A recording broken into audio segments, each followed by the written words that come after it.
Hello, everyone. Welcome to another exciting episode of Empower Her Voices podcast series. And today I am absolutely thrilled to welcome an extraordinary guest for today's episode, Gavin McCormack.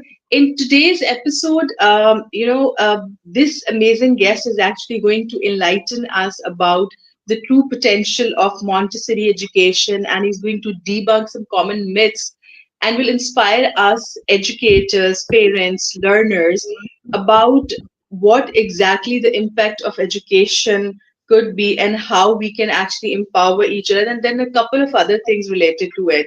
Talking about our guest, he's a globally celebrated educator and a thought leader who has dedicated over 20 years of his life transforming the education landscape. And as the Montessori Australian ambassador, a TEDx speaker, and a co founder of Upschool.co, Gavin is a force in empowering educators and learners to develop real life skills through innovating teaching pedagogy and educational practices. And he is also the educator's most influential educator for 4 consecutive years, starting from 2021 to 2024, and has left a lasting impact in countless communities by creating and building schools, libraries, and teaching centers in Nepal. He's also a best-selling author and senior lecturer in Australia's top-renowned university and one of the Australians' LinkedIn top voices. And he has inspired educators and leaders around the world with his deep insights into Montessori education, inclusive pedagogy, and leadership in the classroom. So today we'll dive deep into his critical journey, his groundbreaking work, and his vision for the future of education. So, Gavin, thank you so much for joining us today. It's truly a pleasure to have someone with you with an incredible experience and a background. So, thank you so much. So, over to you, please. If you can Yeah, just look, walk us through your entire journey. wow. Firstly, thank you for the introduction. It's too much, I must be honest with you. It's this job, this work we do in education is not for any purpose other than to follow our passion and do what we were designed to do. I became a teacher 25 years ago, and I'm very fortunate to have found a job which doesn't feel like a job.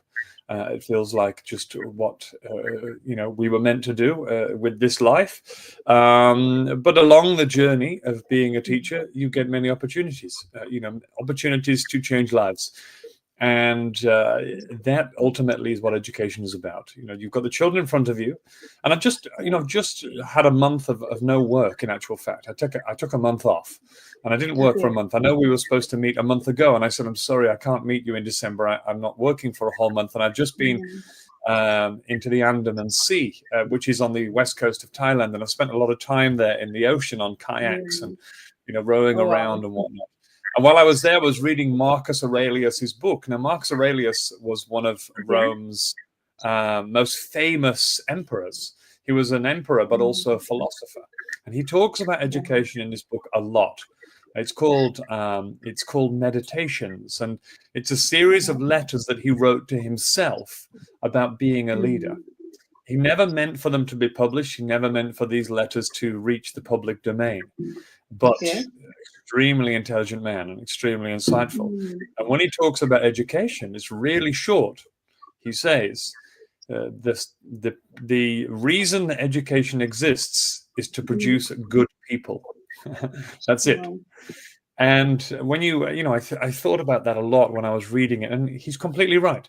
All the things we talk about in terms of pedagogy or classroom management or leadership or ownership over the curriculum or choice or agency or freedom or all these things, what do we actually want at the end of it?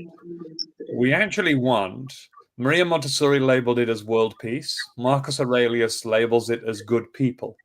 And so ultimately, all the work we do as teachers or parents is to produce good human beings. That's it. Yeah. We want good people with good Yes. values and a strong character and good morals that then will go out into the world as young Yeah. human being adults into jobs or leadership positions or fathers or mothers or uncles or aunties. And we want them to be good people who will do good things. And that's, when you strip it all back, you get to that every time. And I Mhm. think anyone listening to this, any teachers or parents who are wondering, what can I do? What should I change? What kind of curriculum should I write? What kind of house should I run? Where, what am I aiming for? Well, you're aiming for the children who are looking at you for guidance to learn how to Hmm. be a good person.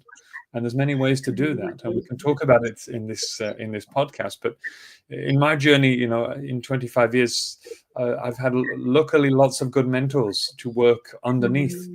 who have shown me those things.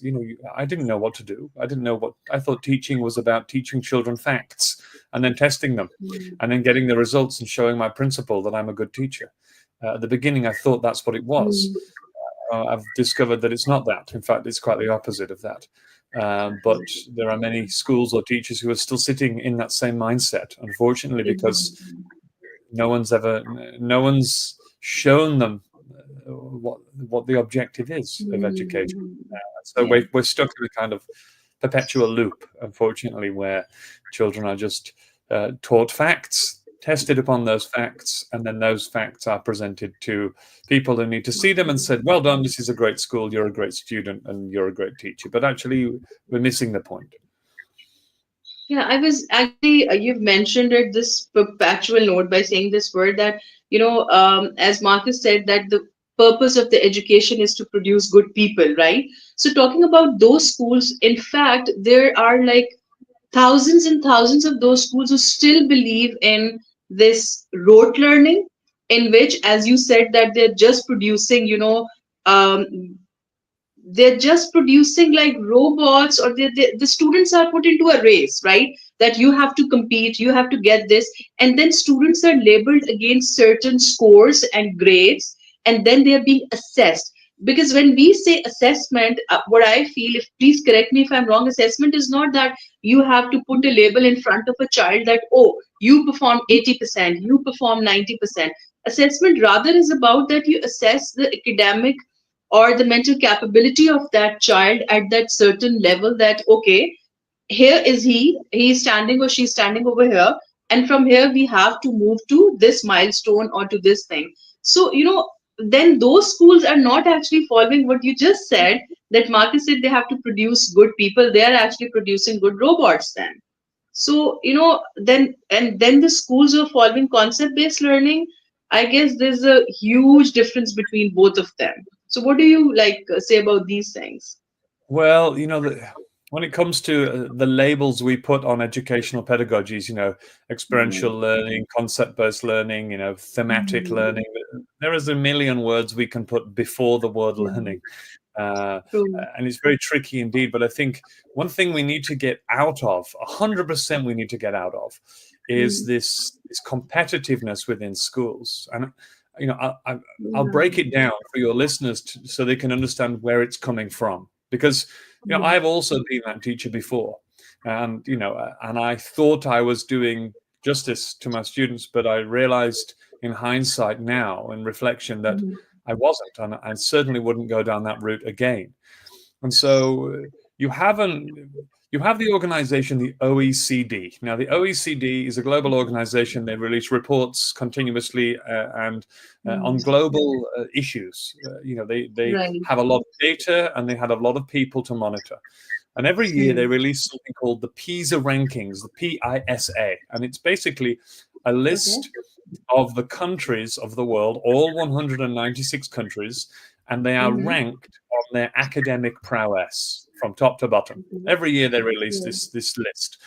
And every Wow. year you see Singapore up at the top with Taiwan and Macau and Okay. Japan. They're always there at the top. And these results come from a test conducted on 15-year-olds on maths and English. And so they conduct these tests around the world. They then report this information to the OECD, and they say these are the top countries in the world academically. Now, Hmm. obviously, you can understand from that you're just getting a snapshot of a 15-year-old on maths and English. Now, if you think that education is just about maths and English for 15-year-olds, if you think it's that, then you're sadly mistaken. Education is not that, because education is preparation for life. Maths and English are important, but they're not everything. In fact, some of the most successful people in the world left school early or didn't even go to school. So you can survive without those things, but I'm not saying we need to miss those things out. What I am saying is that the reason we test our children in our primary schools and even our preschools is because of this. The OECD released this report, and so countries want to compete against each other to be top of the list. So you have countries competing. Now, if you have countries competing, within those countries, you'll have schools competing to be the top school in the country or the top school in the district. Because if you are the top school or one of the top schools, then you can say to your parents, we are the best school in Hyderabad. We are the best school in Sydney. We are the best school in London. Come to us. And so parents will then enroll in that school because they think it's the best school. Is it the best school? Well, it might be the best school in English and maths. Doesn't mean it's the best school for your child's character or values or holistic development. Doesn't tell you that. Then in the classroom, you have children competing against each other to be the top in the class. Now, let's break that down, what it actually means. So if you've got 30 children in a class, all competing with each other, first of all, you're instilling in them a value of competitiveness. I need to be the best. If I'm not the best, then this is not looking good.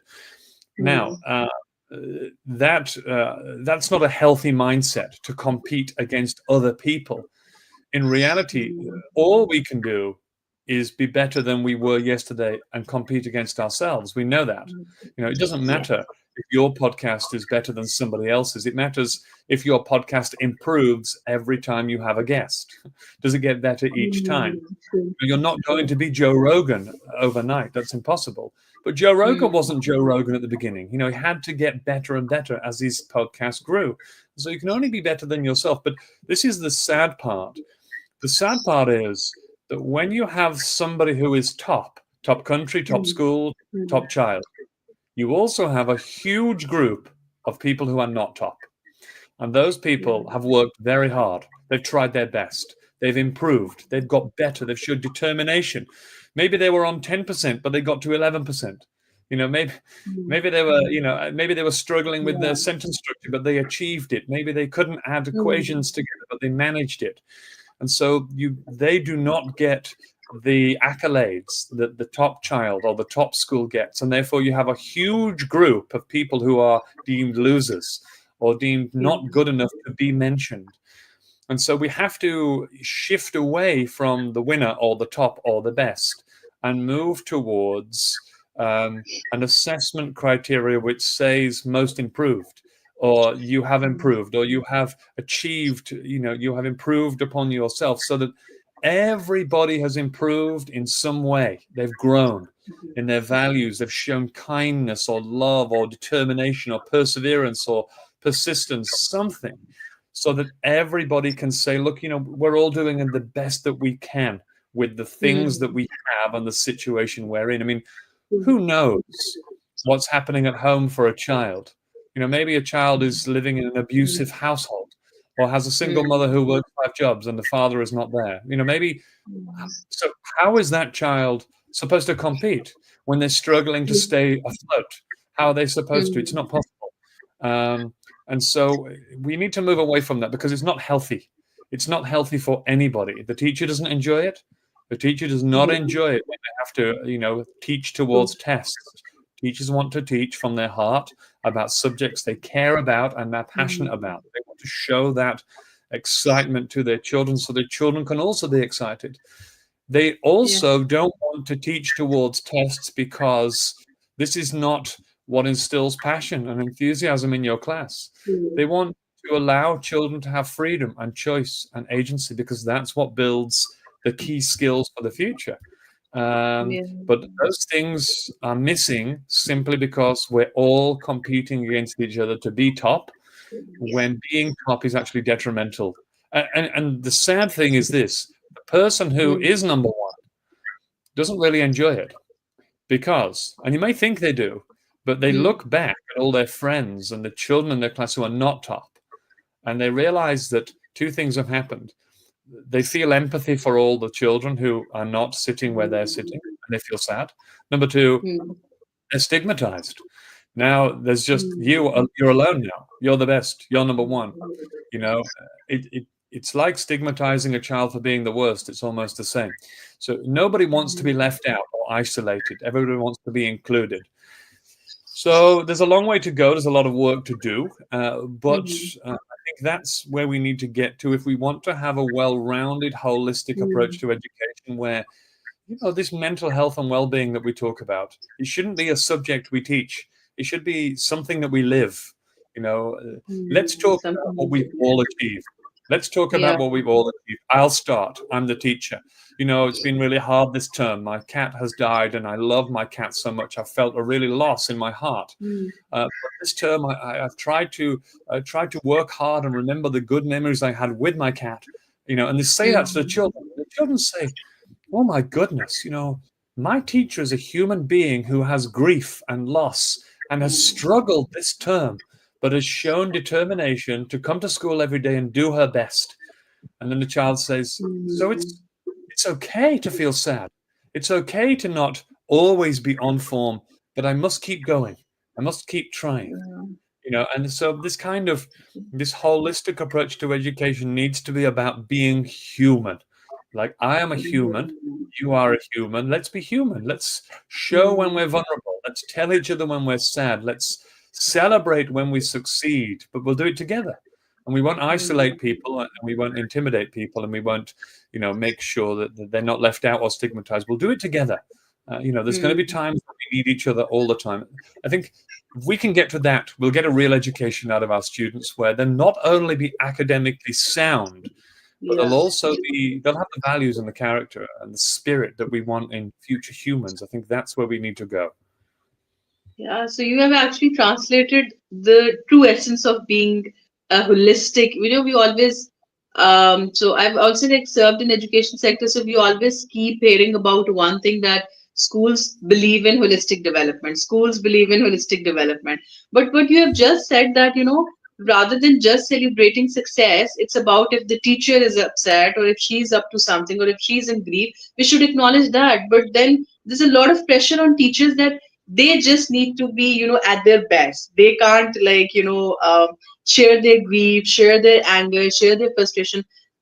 They are always being told that when you step into the class, just put a smile on your face, forget about everything and just start doing it. But the way you have actually shared it, it's quite like insightful perspective.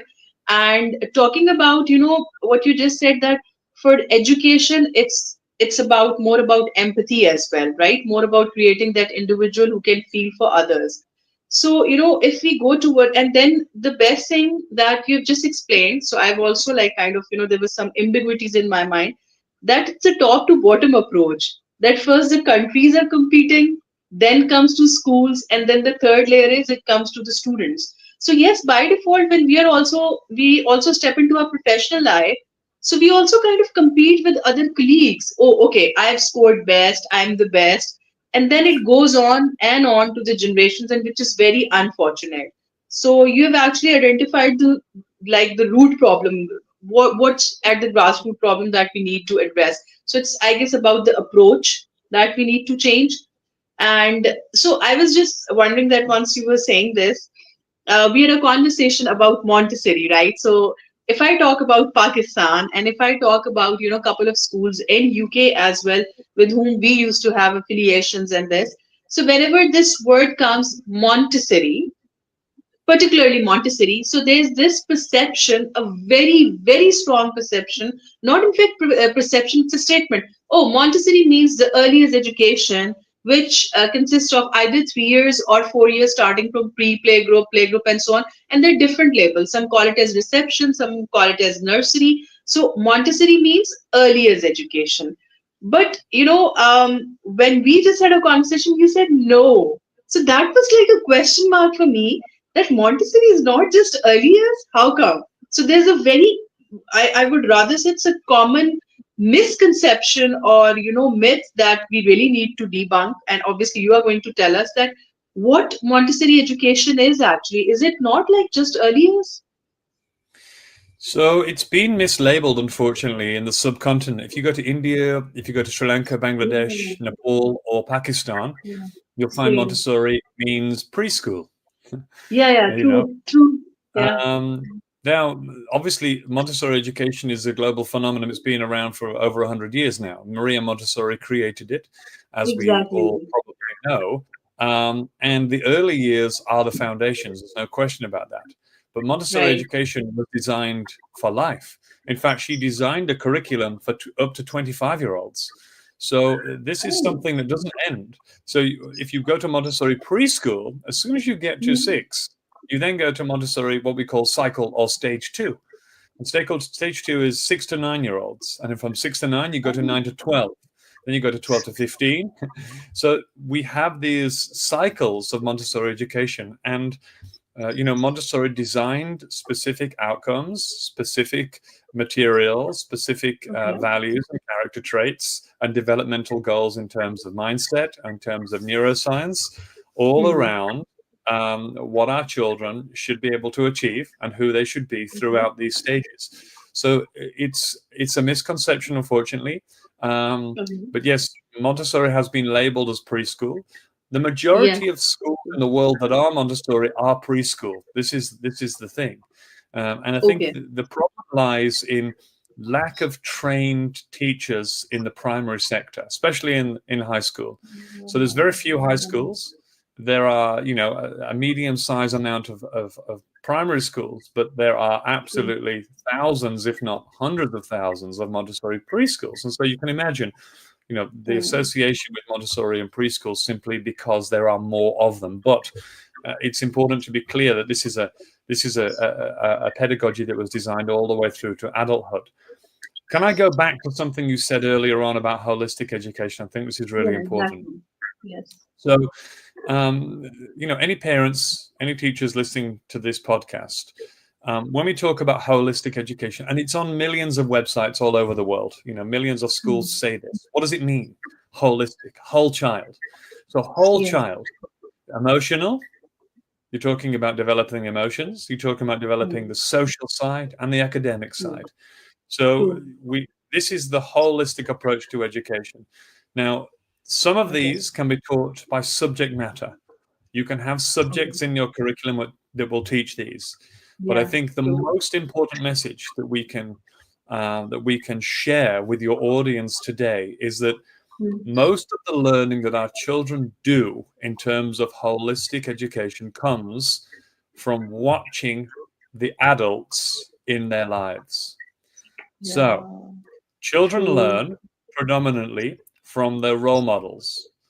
And their role models True. between, let's say, 0 to 12 are their Hmm. parents, number one, and their Hmm. teachers, number two. So your parents Yes. Yeah. first, and then your teachers Hmm. second. These are your Exactly. role models. These are the biggest influence on your life. Now, a True. child's brain is quite, as we know, it's very malleable in the early years. It's like a sponge, just ready to absorb everything Hmm. and anything. But True. because the brain is so efficient when it comes to learning, it can learn all day, every day from everywhere. It has multiple Hmm. modes of input. It can hear, it can see, it can feel, it can touch, and it learns through all of these senses. But True. because the brain knows that it can learn continuously, it chooses who it learns from very carefully. So it doesn't just Hmm. learn from everyone, it only learns from people that it trusts. This is really, really Oh, crucial. I've just written a book on oh, this and I've explored the neuroscience of learning to understand how it actually okay. happens. So, what happens is if a child trusts you, they will Hmm. learn from you.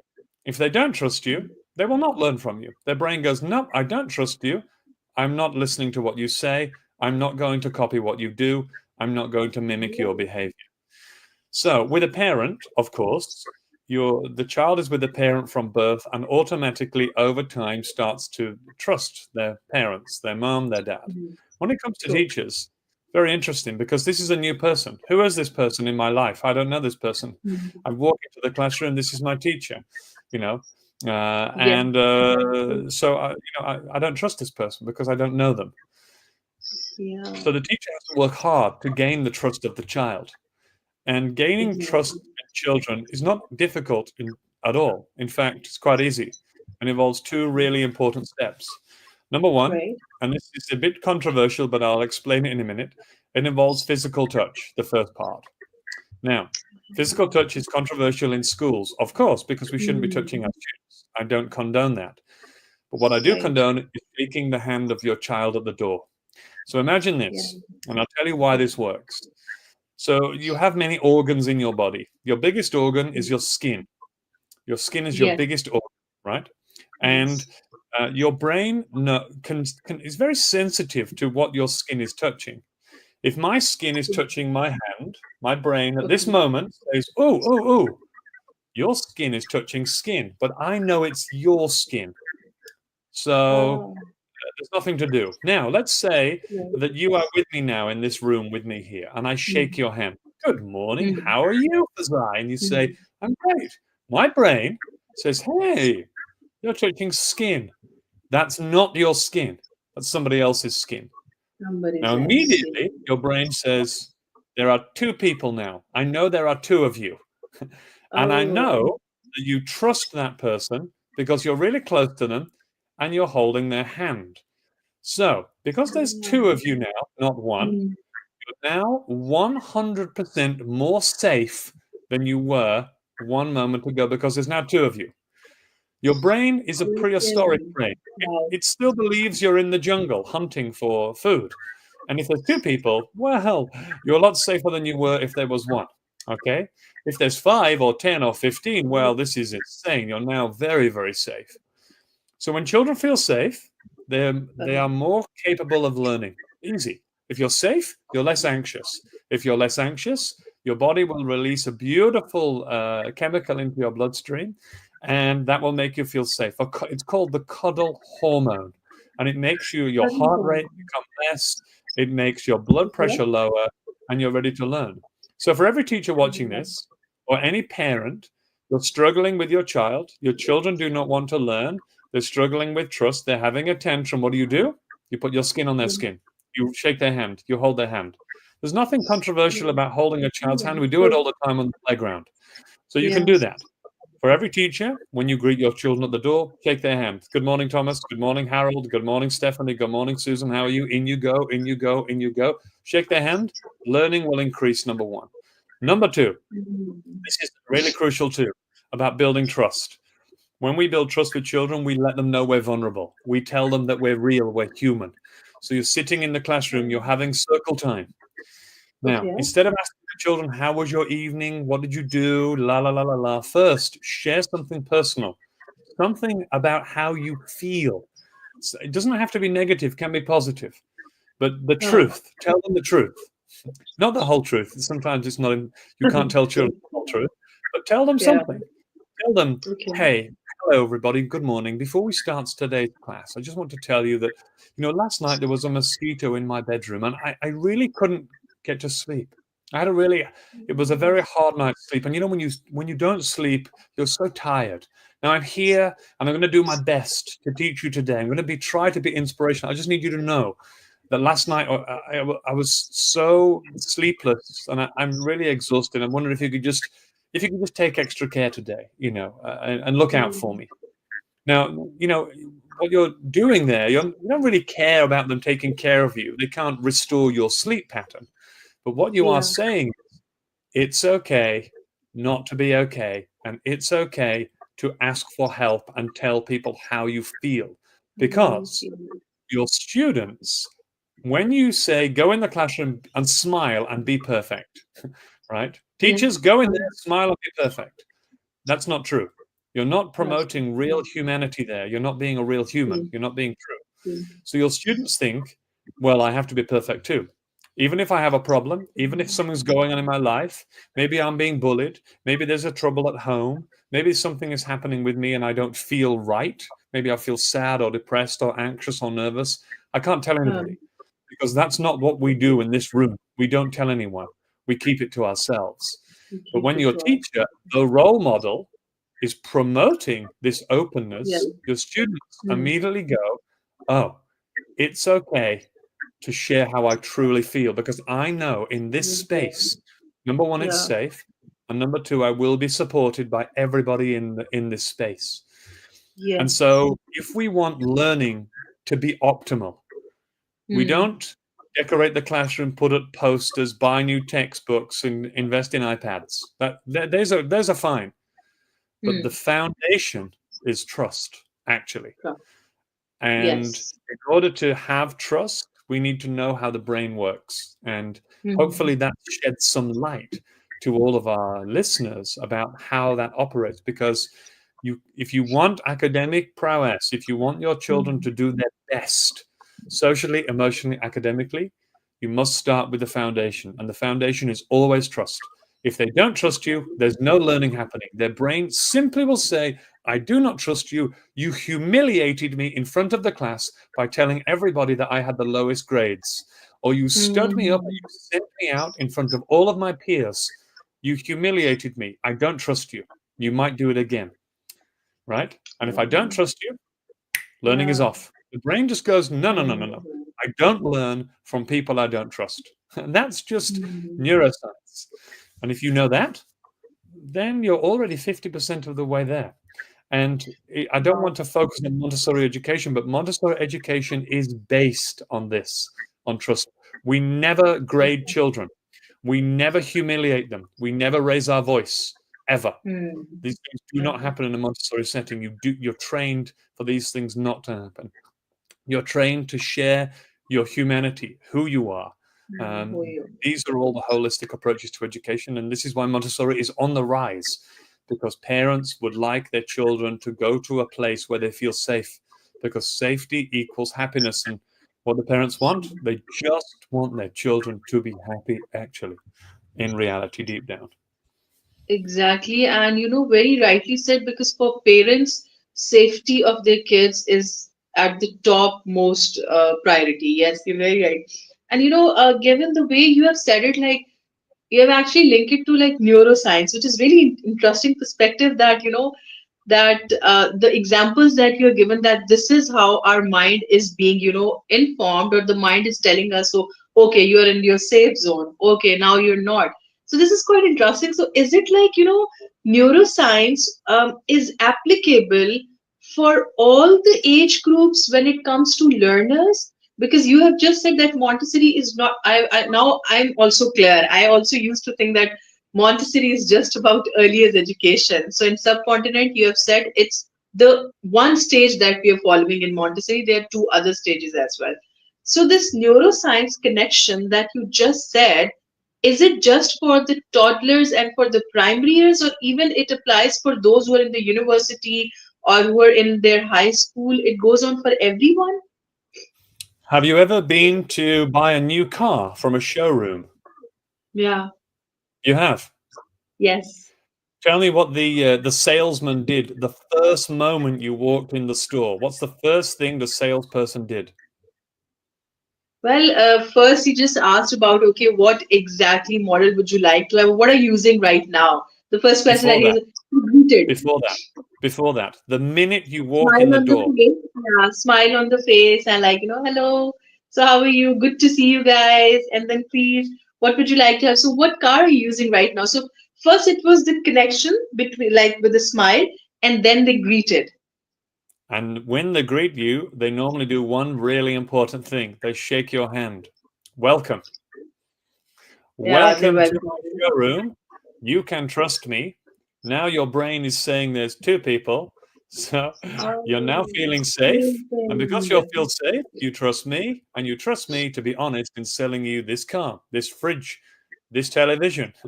Every salesman, without oh, realizing it, or saleswoman, you can't argue with neuroscience. This is a fact. Your brain okay. is designed in a way that works. And research shows us this. There's an amazing bit of research where Uh-huh. a teacher for 30 days stood at the door of the classroom, and she'd Okay. selected 15 children.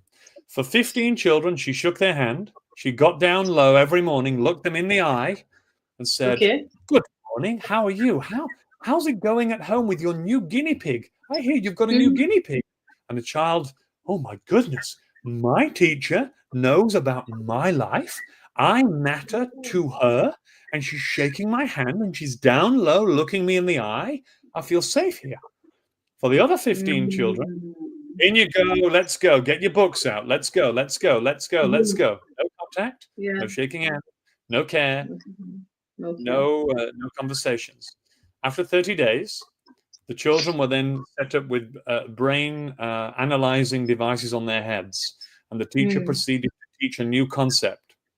The 15 Yes. children who had been greeted and welcomed and cared for and spoken to, their brain lit up like a fireworks display. It was so ready to learn.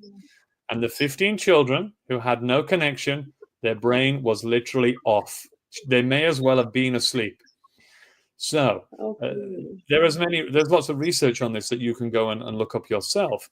But it's Yeah, very sure. interesting that, when if schools want to improve learning, if teachers or parents want their children to be the best they can be, not the best against each other, the best they can be, it's about connecting, it's about building trust, and it's about having a safe space. And there's one thing that makes you feel unsafe. That's the risk of being mentioned in class about not being top of the class or being bottom of the class. That's the risk. I'm going to read your grades out to everybody, right? No one likes this, not even adults. It's very True. scary to have that in your life.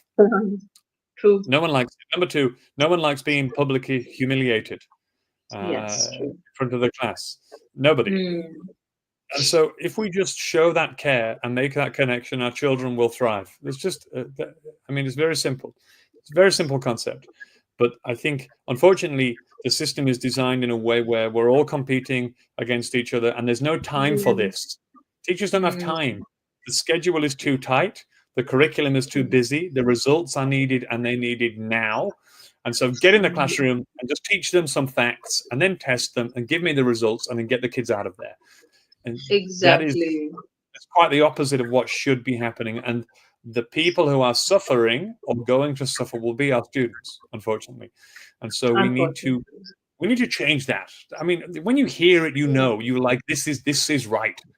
This is right. What you're saying, it's not me. Yeah. I'm saying it, but the research has been done by people way more intelligent than me. I'm just reiterating it to you. But I see this. I'm a Montessori teacher. I see this in the classroom all the time. I see this importance of this connection. It's so crucial. Yeah, and I'm wondering that if the teacher is going to do what you just said, and after that entire whole 1 year, I was just thinking that what an amazing learning curve the child is going to have, because he has created that, as you said, the safe learning zone. I would rather call it as a safe learning zone, because the child can now trust the teacher, and it goes on for everyone. This is really, this is like an eye opener. Even if the system, let's suppose, even if the system is not changing, still the teachers can do their bit slowly and gradually, and they can create trust. What you have just said, because the example that you have just quoted, the real life example, I guess every teacher can somehow implement this in their like classrooms. Of I'm course. not saying that they can do it at once for all 20 or 25 kids, but they can start from 1, 2, 3, and then they can start creating the impact. So, Honestly, exactly. So, sorry to interrupt you. If you've got a teacher out there listening and thinking, I'm having trouble with my class, they're yes. disruptive, they're not engaged, it's hard to manage this class. I have to use a lot of threats and force, Yeah. and I have to send them to the principal, or I have to use reward charts to give them Hmm. rewards. Let's say that we're doing those things. All of them are wrong, and you should not be doing them, right? You shouldn't be sending any Hmm. children out of the classroom ever, unless they're going Yes. to really, really hurt somebody. You should not It's be true. giving them rewards and competing against each other with sticker charts and, let's compete against. This should not be happening. And you certainly shouldn't be humiliating them. The secret is actually to connect with them. And it's very simple. For any teacher listening, you're having trouble. Tomorrow morning, stand at the door. And when they arrive, Right. shake them by the hand. Good morning, greet them. Mhm. Find something out about them that's personal to them. Maybe they play soccer. Maybe they've got a pet bird. Maybe their Yeah. father is a baker. Maybe they went on holiday recently. Shake their hand. Good morning. How are you? How's your guinea pig? Hey, I heard you scored a goal at the weekend at your soccer match. What was it like? How did you feel? That 5 minutes you spend at the door with them lets them know you care. And when you care, they trust you. When they trust you, they feel safe. When they feel safe, they want to be in your company, and therefore your troubles are almost gone. Number two, you share something about yourself. You let them know you're human. They think you live in the cupboard. They don't know, we all know this as teachers. If a child sees you in the supermarket, they hide Yeah. behind their mother or father. Any Yes, teacher. generally. Why True. do they hide? I'll tell you why they hide. Because you're now out of context. They think you live in the classroom. They don't know you're a human being or go shopping. They don't know that Yeah. you go to the toilet. They don't know that you go shopping, you have dinner, you watch TV, you get sad, you cry. They think you live in the cupboard because that's all you've told them. Every day when you arrive, I'm here, I'm smiling, and I'm here when you leave. Tell them about the real you. Tell them about your fears. Are you scared of flying? Tell them, when I go on an airplane, I'm very scared. You're scared? What do you mean you're scared? You're a teacher. You're perfect. No, no, no, no, no, no, no. We're all perfect, but we all have our fears. We all have our Yes. worries, our insecurities. It's okay to have those things. It's okay to have those things. I have them too. Tell me about them. When you tell me, you feel safe. When you feel safe, you're more ready to learn. It's just this is community. This is where we should be going. Yeah. So it's like, about embracing your authenticity, right? That whosoever you are, you have to embrace yourself and be yourself. Like, I've read this quote numerous times. It was like, be true to yourself. So I Mm. guess this is something that you're saying, right? That we need to be true to ourselves while obviously maintaining that balance. As you said, that we can't say everything in front of students, but we need to show them who we are. We need to share a bit of our real life to them. And this is, I guess, I was just thinking that all the things that you are saying, even even 10%, even 10% from each bit is going to be implemented. What an amazing classroom it is going to be. I would Oh rather yeah. not label it as a classroom. So it will be a amazing learning hub or a learning center or something like that. So it is really going to create an impact, and I'm sure the schools who are not just for those jazz terms, holistic development and etc. There, if they're actually implement, and there are schools out there who are actually implementing these things, and I'm sure then these are those kids who in the future are going to believe in what you are saying right now. They'll walk the talk, because right now you're saying it. I'm sure that the kind of exposure, global exposure you have, you must have encountered like thousands of students and teachers who are in the same league, or the teachers who are being trained by you. Obviously you are actually inculcating the same pedagogy or the same mindset by keep. And then you, okay, so talking about this thing, we're talking about the teachers and the impact that they can create. So you have been training teachers for like more than 2 decades now, right? So, what are the kind of fear that you have actually encountered, and then obviously you trained them through it? May it be British curriculum or American curriculum or Australian, whatever it was. So, what were the most like hurdles or the challenges while training teachers from other regions? And then what was that turning point where they actually understood, okay, so this is something that we were not doing it rightly. There were alternative ways, and now after being getting trained, so our mindset has been changed. Look, I've worked with lots of schools all over the world, of course, and I've done a lot of work in India. Let's go to India because India is an interesting Yeah. one. Right. India has a big focus on academics in terms of what parents want. And I've Mhm. worked in schools where parents will only accept 100%. I will only Yeah. accept 100%. If you do not give my child 100%, we're going to another school. Okay. Yeah. So Yeah. when you hear that, you think, well, that's unrealistic. Not everybody can get 100%. What is the Exactly. point of even having 100% if everybody gets it? Doesn't make sense. True. There True. is no, there's no bell curve. If you're Yes. going to have if you're going to have some data, then it has to be, associated with the actual abilities of the people involved. Yeah. And True. so there's a lot of hurdles. usually the hurdles is traditions or what parents Okay. require. Parents want Okay. this, so schools will give it because they're paying. And if they're paying Mm. and without them, then you can't run the school. So if parents want Okay. it, so the first thing is to re-educate the parents on what success looks like. This is the first Okay. part. You want Right. success for your child? You want a successful Mm. education? Let me tell you what it looks Right. like. It doesn't look Okay. like 100% and grade A's. That's just one Yeah. aspect. When you True. when you break it down and you really talk to parents, what do you actually want your child to become? Mm. They say a Yes. doctor. I want to be a doctor. But what kind Mm. of person do you want? Well, I want Mm. him to be kind, and I want him to be loving and honest and trustworthy. And Mm. okay, right. So this is what you want. The doctor part, but actually what you want in terms of character. Does this school allow for your child to develop those characteristics, those values? Well, I don't Mm. know. Why don't you know? Well, I've never asked. I don't know how to grow those things. So you re-educate them Right. on what success looks like. And when they start knowing what they want, schools will start delivering it.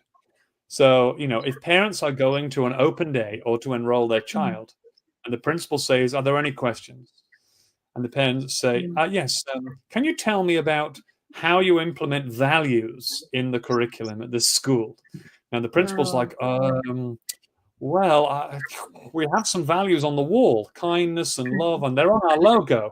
No, but I want to know, how do you actually implement them into my child? How do they get to exposure? And the Huh. principal has no answer at this point because it's not a thing. The next time he has a Mm. meeting, he will have an answer because he knows parents want values. They want to know. Your Yes. key to changing education is to re-educate parents. Parents went to school, so they think, Mm. well, I'm okay because I went to school and I just focused on grades and I did rote learning and I got 100% and I'm okay. We Mm. think we know what education should be, but the world has changed. The world is different. Um, so the first thing is to re-educate the parents on what success looks like, and there's many ways to do that, of course. But another way is Mm. also with teachers, and I've done this many times, is to put them into the shoes of the children. So Uh, if you imagine this, imagine you're running a training course with 100 teachers, okay, for the day. And the teachers are in this hall and you're educating them on different things, blah, blah, blah. They're doing some kind of workshop and they're doing some activities. And then you grade them at the end. And then you uh, line them up in the hall and you tell them who was the best student of the day, the best teacher, and the worst. And you point at the oh. worst. You say, you, Barbara, you've scored the lowest in the room. You've got a lot of work to do. You really have done terribly today. You haven't paid attention, haven't been listening, Mm. you haven't tried your best. But you over here, you're the best. You did so well, well done. And you say, how does everyone feel in the room?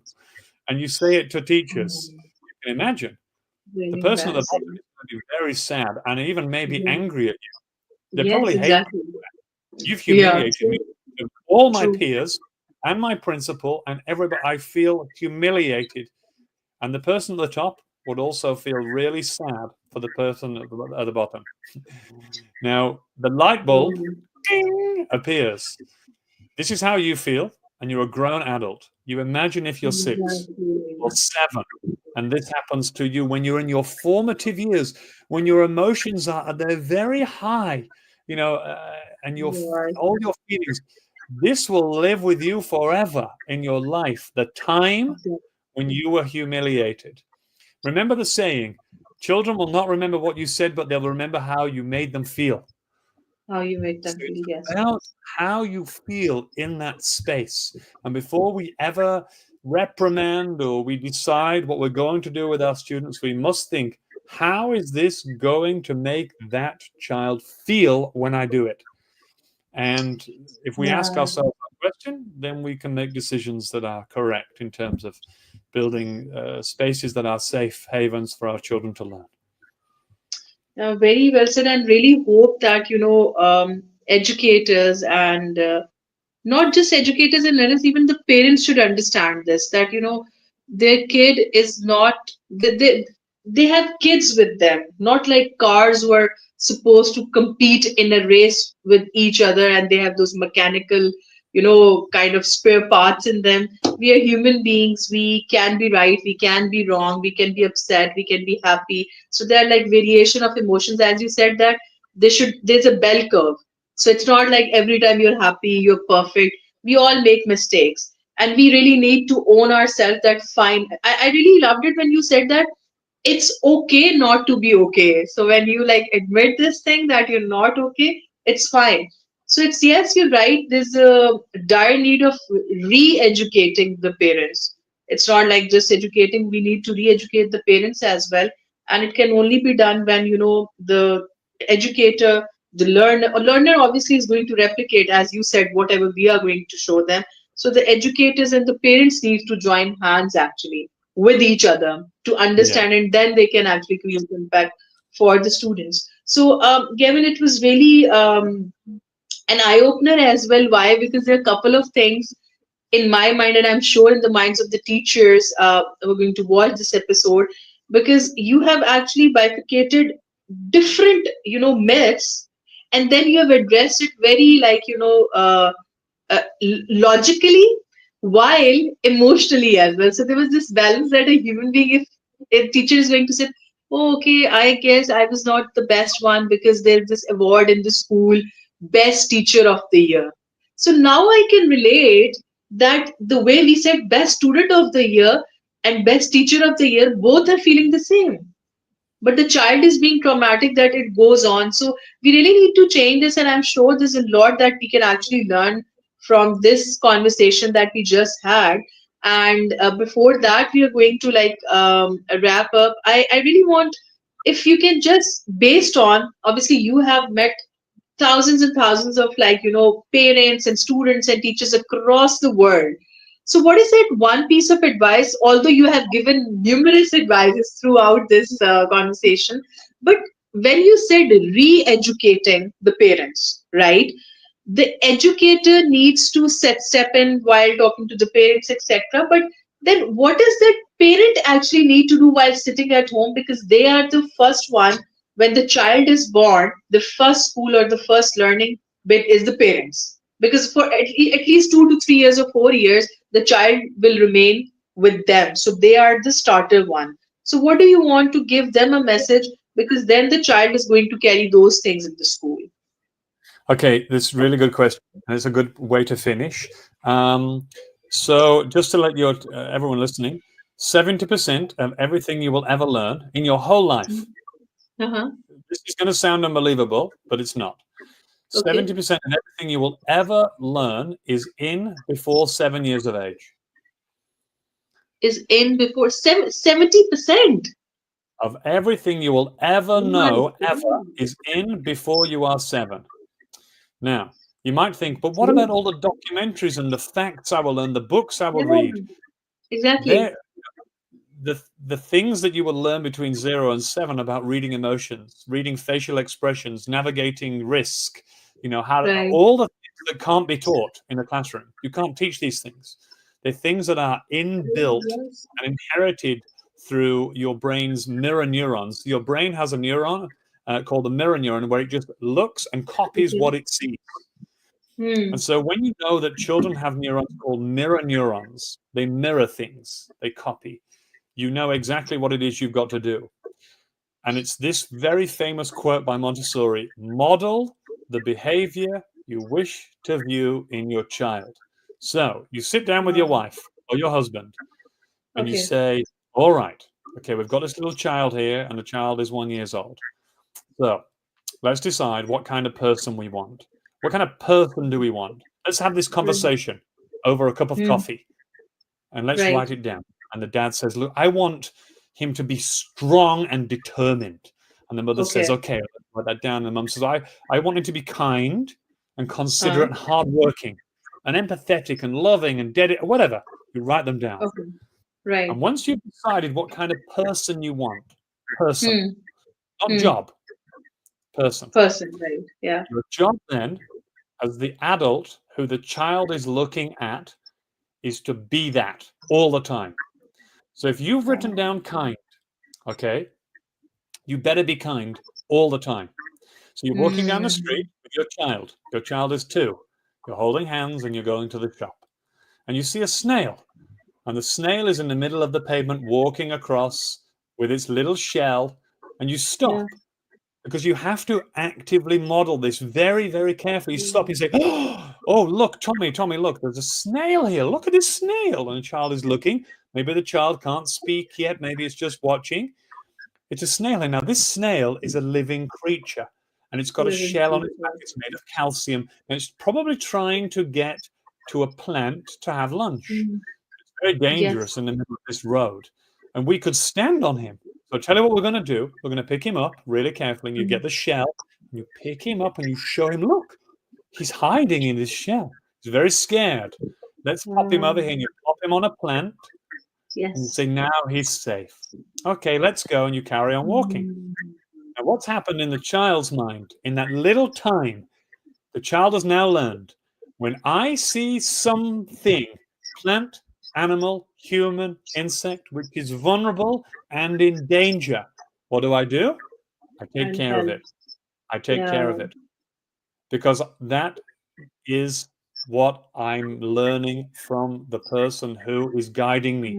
I'm learning Mm. it. We have to actively and maybe over exaggeratedly play this out all the time. Now, similarly, you're in the car and your children are in the back seat and you're driving the car Mm. to the Mm. shops.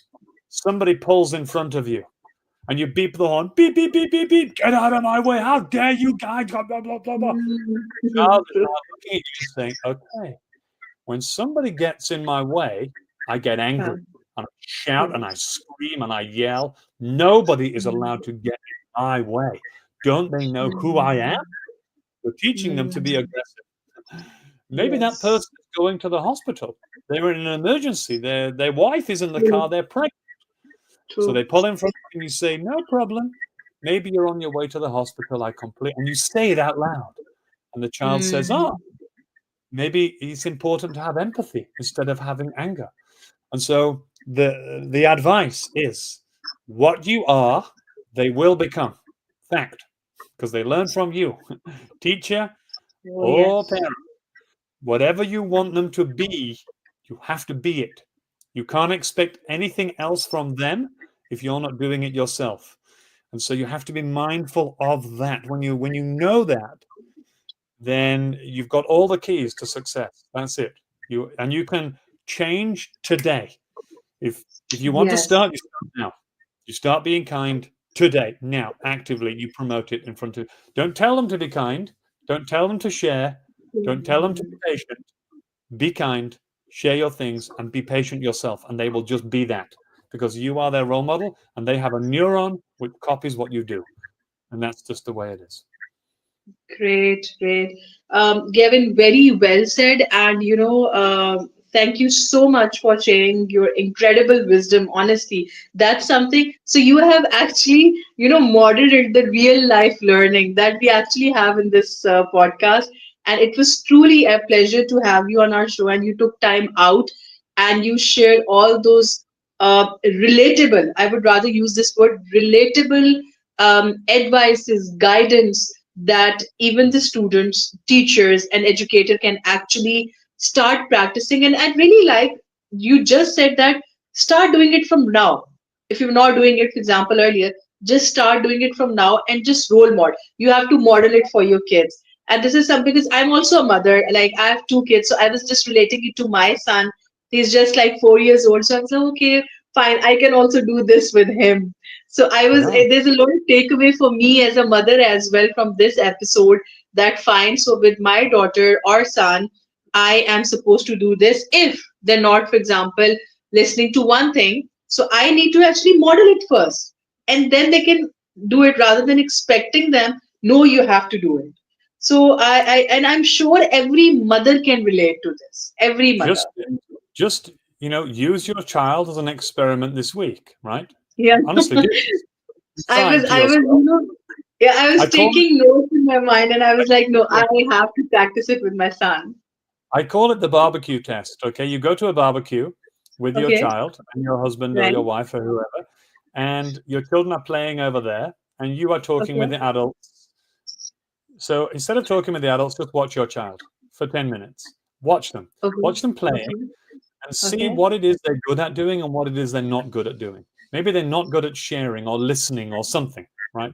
Find out what Okay. it is they need to work on, and then Okay. you actively do that in front of your child, right? And when you Yeah. do that, you will see that the problem that you saw at the barbecue is now fixed because they will just be what you are. And what they are doing, they've learned from you in actual fact, which is really, Yeah. They smart. learn from us. They're not sharing their things or they get angry or, well, actually, they learned that from somewhere. It's learned behavior. So where did they get it from? And they probably got it from you because you are the male, Mm. you are the main impact on their learning. But for, True. I know we're going to finish now, but what I want to say to all of your listeners is, I've spent with my team at Upschool the last 3 years working very hard to design lots of educational courses and content for parents and teachers so that all the things we've talked about here, everything we've talked about is done for everyone listening. So it's free. There's no charge. You go to upschool.co, you create an account, it takes 10 seconds. You will Right. find courses on health and well-being, courses on philosophy, literacy, mathematics, science. Everything you can dream of is there, all holistic for your parents to access with their children and teachers. It's a teacher's dream. The curriculum is Mm. written, it's all done. And 3 years of very hard work. We have, your listeners in Pakistan will know, a Beacon House school. Beacon House, they come to Upschool for all of their learning. And so, well, not all, but a lot of their learning. So some of the biggest schools in the world, they all come. Ryan Schools International, they come to Upschool as well. Mm. So I just want to give a plug there for all of your listeners to let them know that if there's Yeah. any resources they need, any courses they want, any access to anything which will help them deliver what we've just talked about, it's all sitting there free of charge on upschool.co, Wow. and they can go there Okay. now and access that for free. That's where that is going to be the best takeaway for the parents and teachers. So what I'll do is that I'll share the link so that any parent and teacher want to access, they can go there. And as you said, they just need to create an account and they can access the resources, right? Completely That's free. great. So I guess it's a treasure trove for, I'm sure, not guess, I'm sure for teachers and for the educators as well. I hope so. Yeah, Yes. that's No, there's hundreds and hundreds of courses there. They're all free, and yeah, it really is your treasure trove for teachers. Once they find it, they say, "Oh my goodness, how come I didn't know about this before?" So yes, I would wow. like to direct your No, we listeners would to love that. to. We would love to explore that. And Gavin, parents can also access that, or is it just for teachers? No, no, no, no, no. We have tens of thousands of parents using this at home with their students Oh, to give them wow. that extra, because sometimes school is not giving them everything they need, or they want to be more involved in their learning, and therefore Yes. everything is there and it's explained. Everything is done. Literally, there's not a finger to lift. You just need to access the information, and then off you go. Hmm. I'll be the first one right after this. I'll just log in, create an account, and I'll just, get it done. Oh, That's great. Thank you so much, Kevin. It was truly, seriously, there's a lot, there's not just, I always talk about takeaways from the podcast, but the takeaway from takeaways, I would rather say, from this podcast is going to stay with us for the rest of our life. Why? Because if we are going to practice even not everything about whatever you have said is relatable, but if we are going to, because we are human, we can take step by step, right? And we can implement this. I'm sure there'll be impact in every single house, because every single house has kids and teachers, and in whatever capacity there are people over there. So thank you so much. I really pleasure. appreciate your wisdom.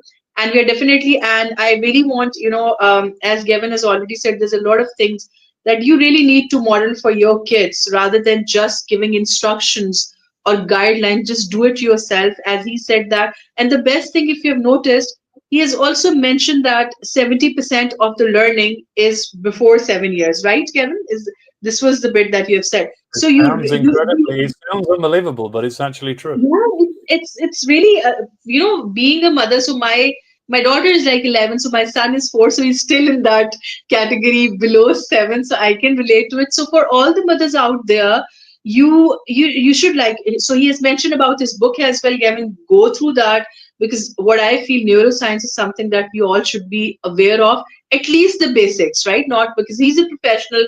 he know a lot more, but we should read about it.